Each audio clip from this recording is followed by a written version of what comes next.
Coming up on 7 Sports Extra, Ryan Clady is a rich man and 18 is a happy man. We go to camp with Eric Decker, Demaryius Thomas, and Peyton Manning. The comeback of Kevin Pierce, an amazing story told by Aaron Anderson. The Outlaw, another chance at victory spoiled. Man carrying hog, running at the Tour de France. Call me maybe if I don't knock you out with a first pitch beforehand. Road rage is never a good idea, especially on the racetrack. What do you do if you come face to face with a bear? Really? This? For no apparent reason. All that right now on SPX.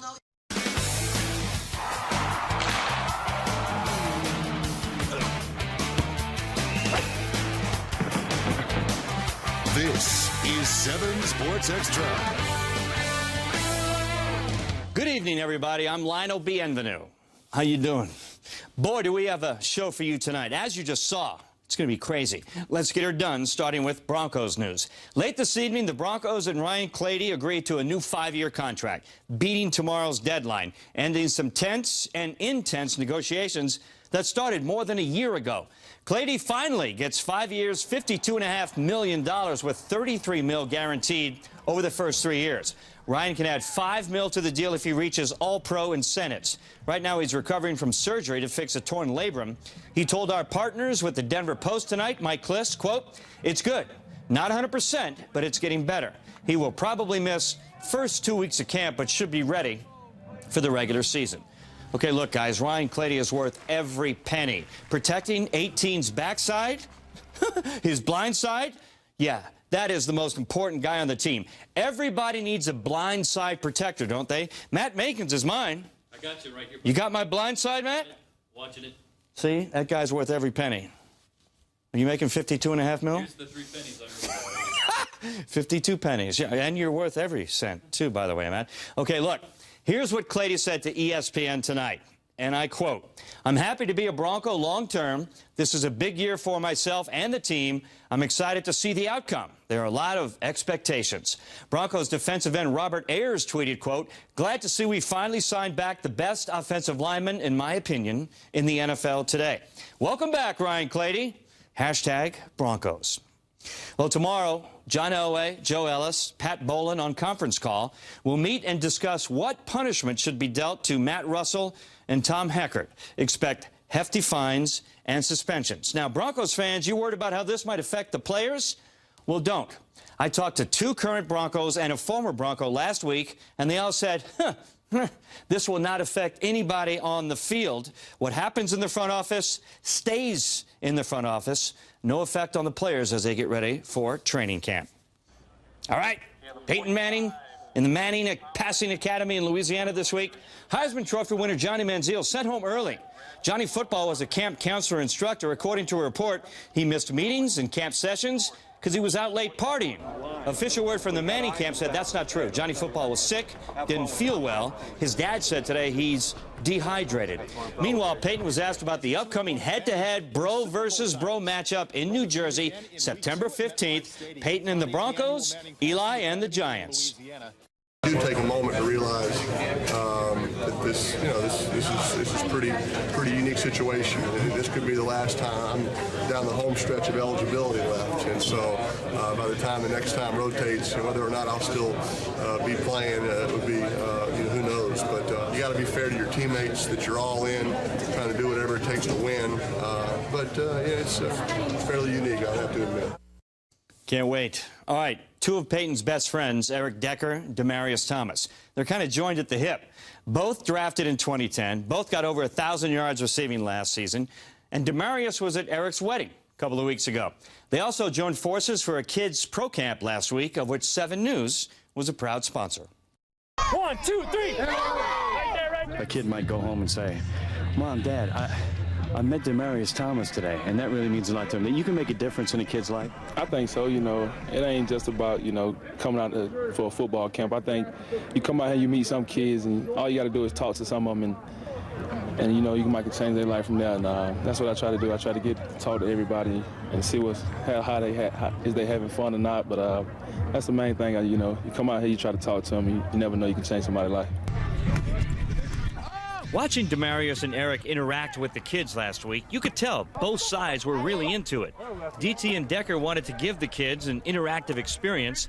The kids all wanted to give the players a high five, or ask them a question, or give them a message. Sometimes the guys would say, you know, my mom says hi, or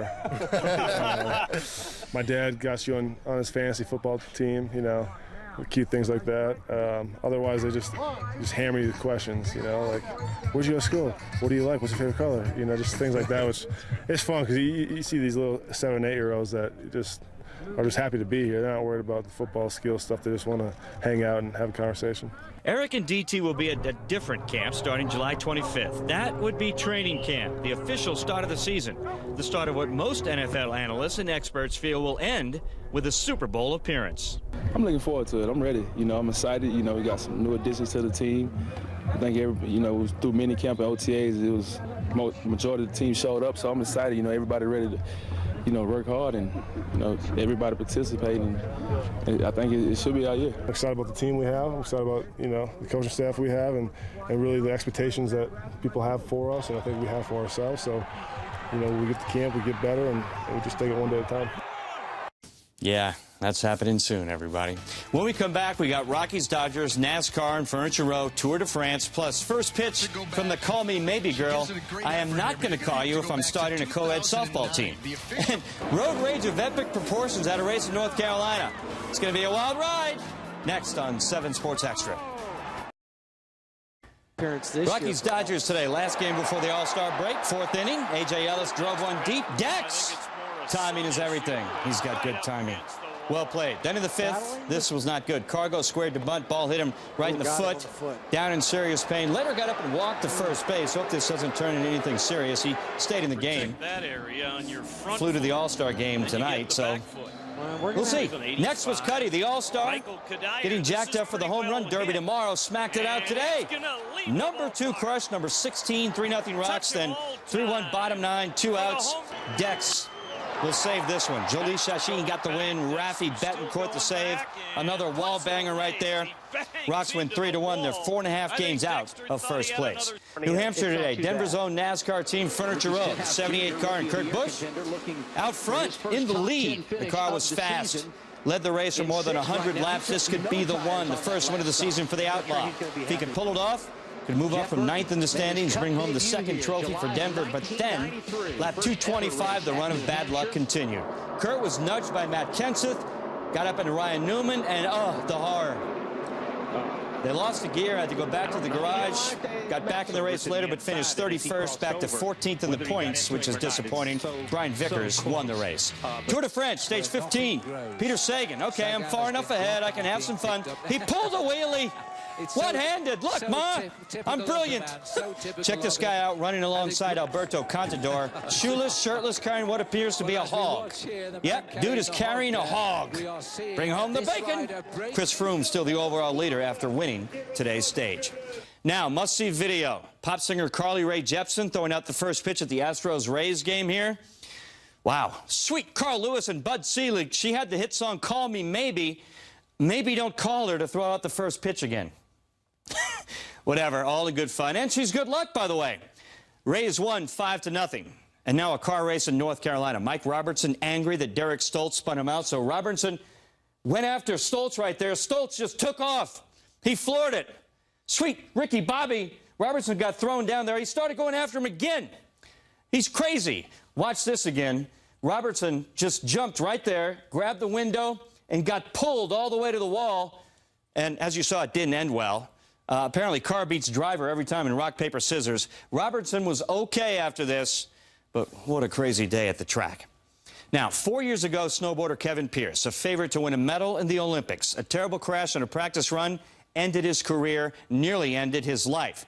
Kevin's story now the subject of a documentary movie on HBO tomorrow night. Part of the movie shot here in Denver at Craig Hospital, where Kevin went through rehab. This week, Kevin was back in Denver, and Arn Anderson caught up with him. It's a lot more than a snowboard film. The opening scene is like me at like 11 months old, and then it's like me at 25 years old, and it's just like my whole road. It's like everything that has happened. I always knew it was a story worth telling, but I had no idea that we would end up with a documentary with so many layers and parts of it that just touch so many different people.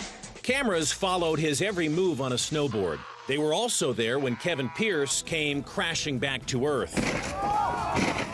At the top of his game, he rivaled Shaun White in the halfpipe. But Pierce's dream of gold at the 2010 Winter Olympics was ended by a horrific training accident that left him clinging to life with a traumatic brain injury. The whole, actually, first month and a half in the critical care in the University of Utah, I don't remember any of that. And then I flew to Denver. His long road to recovery began at Craig Hospital. The psychologists at Craig and the physicians actually recommend that the family takes video and photographs of the rehab so that when the patient starts to remember and says, well, I haven't really made any progress, you can say, well, look at this. It's so cool for me to see that and where I was and kind of how bad I was and the shape I was in, and be able to watch that. It's really cool to see how far I've come. Yeah, I still want to snowboard. I want that feeling back. Medically and neurologically, you cannot afford to hit your head. It took a long time to come to grips with that part of my life was over. I told myself I was fine and I was good, and I'd get back up on my snowboard and I'd get back in the half pipe and I'd start all over again. And then it was when I first got back on my board and, you know, really started riding again that I realized that I needed to let that go. His career as a snowboarder is over, but Kevin has embarked on a new endeavor. Can you think of anyone more qualified to be a motivational speaker? Coming back and how you really can recover from whatever you're put through, and I think that's a huge one. You know, I'm a living example of that, and so to be able to speak to people and, you know, show them clips of this movie and be like, look at where I was, and, you know, look what I've been able to do. I think that's, you know, going to be really important. And it's proof that Kevin Pierce's ability to inspire goes beyond the halfpipe. Reporting for 7Sports Xtra, I'm Aaron Anderson. Nice job, Aaron. Now, the crash reel, must-see TV, HBO tomorrow night at 9 o'clock. Kevin's raising awareness about traumatic brain injuries through his website, kevinpierce.com. When we come back, what in tarnation is this local TV reporter doing on the air? It's crazy. No apparent reason. Next on SPX.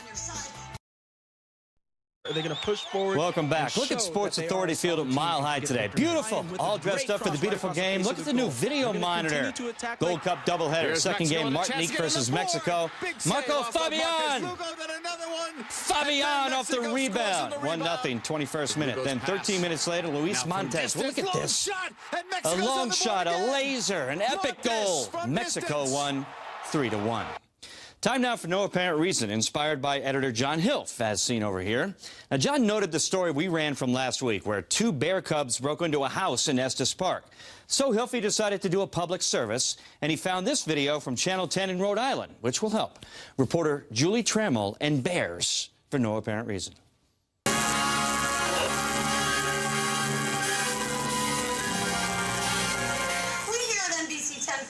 We should put together a few tips from the experts to help protect yourself should you come across a curious bear. According to experts, you should avoid direct eye contact with the bear. Don't run away. Instead, back off slowly. Wave your arms to let the animal know you're human. Don't yell. Stay quiet unless the bear attacks. Then scream and throw things at the bear. If the bear attacks, curl up into a ball on your side or lay flat on your stomach. And above all, stay calm. In Cranston, Julie Trammell, Stay calm, got it. 19. Well, thank you, Jill. Who knew? That's I mean, look, fabulous. If the bear saw Julie, he'd probably run the other way. You'd be good. So maybe that's what you should do. With the shifty eyes. Yeah, I think that was the idea. I like the wow. idea. All right, guys. Thank you, Lionel. We thank you very much for being with us tonight. Have a good night, everyone. See you back here tomorrow.